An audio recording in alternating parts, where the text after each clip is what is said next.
So I'm going to tell you about the day a stranger broke my heart. I was just walking into the mall, about to do some shopping, and I was about to cross paths with an older black woman who was coming out of a store. And I just saw that we were going to almost bump into each other, so I just kind of stopped and said hello and walked around her. And she just stopped and kind of stared at me, and we both looked at each other for a moment. And I could tell by looking at her that she didn't have much but this little kind of tattered nylon bag in her hand. And she started talking to me about her newness to America. And the way she said it, I could tell she had an African accent. And so I was instantly kind of taken aback by that and just started to listen to her. And she said, you know, she had just been kind of harassed and teased in the store she was coming out of, and she was just looking for work. And she kind of started to spill all of this story out to me. And so I thought, okay, I'm going to listen. And she just started firing at me everything about herself. And so I said, well, what is your name? And she said, Azutata, which means blessed, and I'm 69, and I'm from South Africa, and I've been here for about 8 months, and first I lived on the East Coast, and now I'm on the West Coast. And she just started telling me her life story. And so I said, okay, well, let's go sit down. So I invited her to walk over to a small bench facing the food court. And as we were walking over, she started asking me if I was black. And I think she meant if I was African American or American. And she started to say, well, you know, girls that look like you, where I'm from, are often from Cape Town, and their father is a white man who's raped their mother. And she said this like it was the only possible reason for my existence, as if there was no other possible reason. And so we sat in the food court, and she started to tell me more about her life experiences. And she just talked about not being able to find work and the adult children she had left behind, hoping that they could get their own green card, and that she was staying with a friend who was originally being very generous, but now just wanted her to, you know, come home and have enough money to buy her own food. And some of the friends she had met who were also immigrants from Africa who were now kind of shunning her and not treating her very well. And in between all of this, she was apologizing for saying things about unfriendly Americans and just really talking about how difficult her life has been since she's been here. And as I listened to her, her story got more and more painful. And all she wanted was work. And she just had told me how she had traveled by train from Cerritos that day and hadn't paid for the train and just kind of came to the mall looking. She was humble, but she was proud, and she was angry with God for her condition, but rooted in her faith that he was going to make a better way for her. And she spoke about where she had been from, and she actually revealed to me that she had actually been raped when she was younger, and by a white man that she worked for when she was working as a maid, and she didn't bear any children from it. But I realized that she was speaking to me through this painful lens as if I was a child she might have had. And so it was very revealing how beat down she was by her own African identity and how she was caught in between injustices of her world and ours.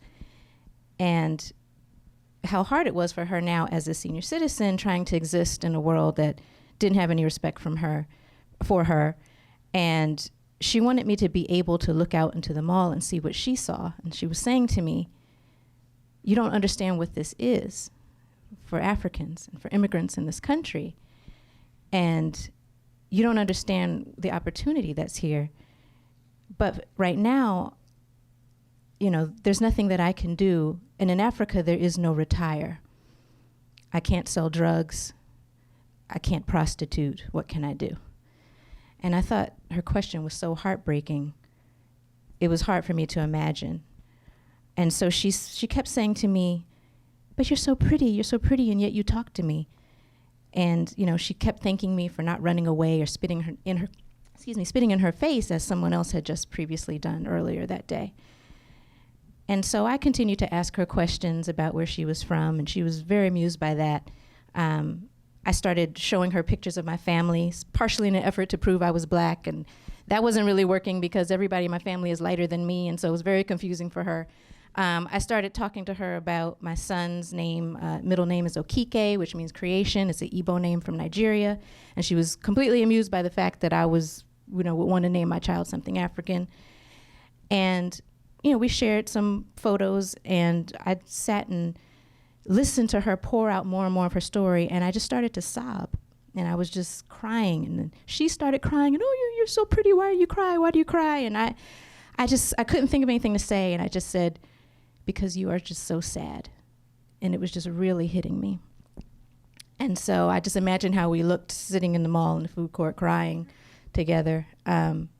But it was as if time stood still, and we were worlds apart in experience, but we were wrapped up in this moment together. And I kept kind of going through tissue after tissue and kind of feeling guilty about that. And I always have a little pack of tissues with me, and I have one here. And so I pulled one out for her, and as we were talking, I handed it to her, and she just held on to the tissue. And it was like it was a foreign object in her hand, and she just continued to talk to me, and I watched these tears just stream down her face and run down her shirt, and it was like she was used to it. She was just used to crying that way. And so I feel like at least 2 hours had gone by while we were sitting there sharing stories, and she hadn't asked me for anything, but I felt the need to give her something. And so I kind of discreetly went in my wallet, and I grabbed the bills I had, and I remember I had 2 20s and $2 bills, and I just folded them up, and I handed them to her, and I offered to get her some food in the food court. And she said, well, I don't like American food. It's not food. And I said, okay, well, she said, well, I'm going to take this money, and I'm going to buy some vegetables, and I'm going to go home, and I'm going to make a stew. And so I was about to walk away and, say my final goodbyes to her, and she did something really unexpected. She flagged this man over who happened to be walking by, and she said she recognized him as being African.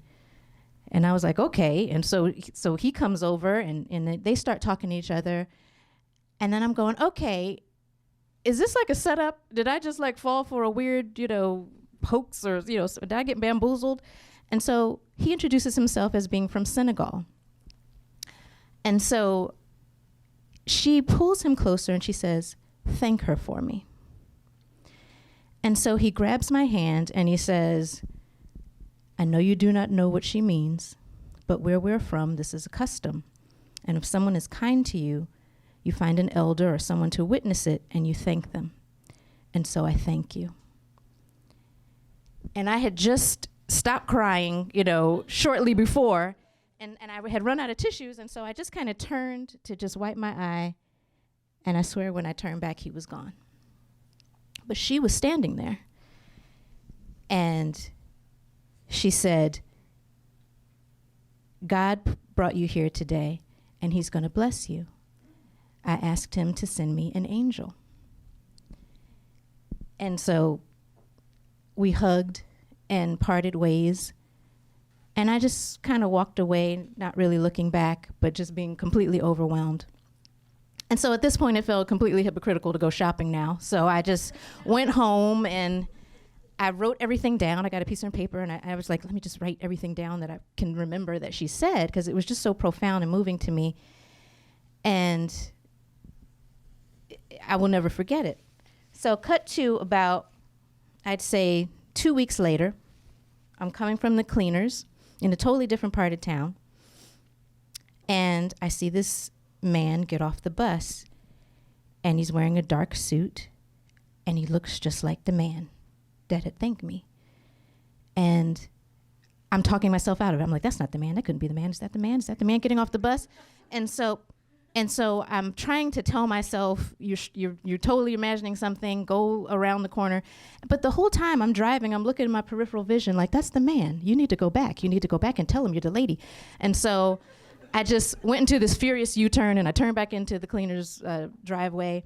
And I was kind of like a spy, and I'm like watching him, like, which way is he going to go? Is he going to go that way? I'm going to turn right if he goes that way. So he seemed to kind of walk toward me. He was walking up the block.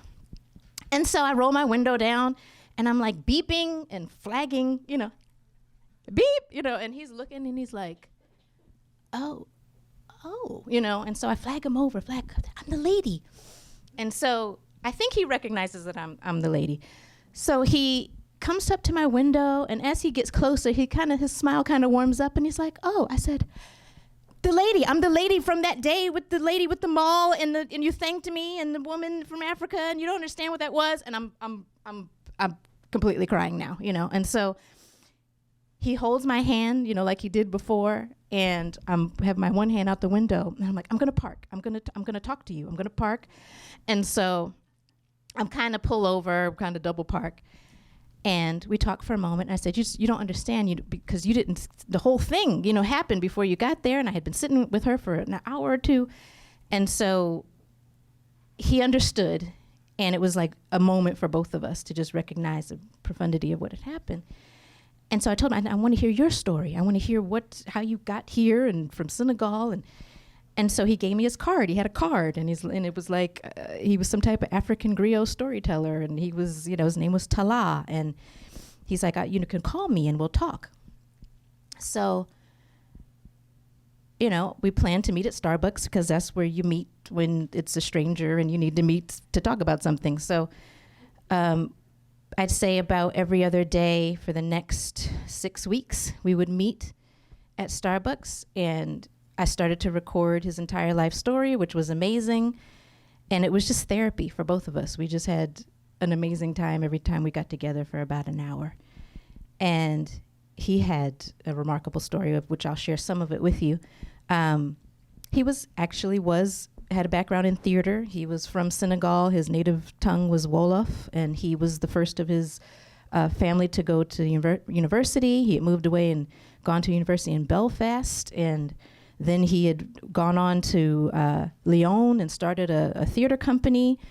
And he had a lot of success in theater. And then he wound up he said to me, do you know Cirque du Soleil? And I'm like, yes, I've seen many Cirque du Soleil shows. He had been in Cirque du Soleil in Las Vegas, starring as the blind sage in Ka. I don't know if anybody's seen Ka, but there used to be an opening person in Ka. And so he told me all about his life, and it was just amazing. I mean, it was like all of this stuff had opened up just because I stopped and talked to this woman that day in the mall. So, I just think sometimes people come into your life to kind of wake you up, and they both did that for me. So I wanted to dedicate this to Azutata and Momar Tala Ndaye.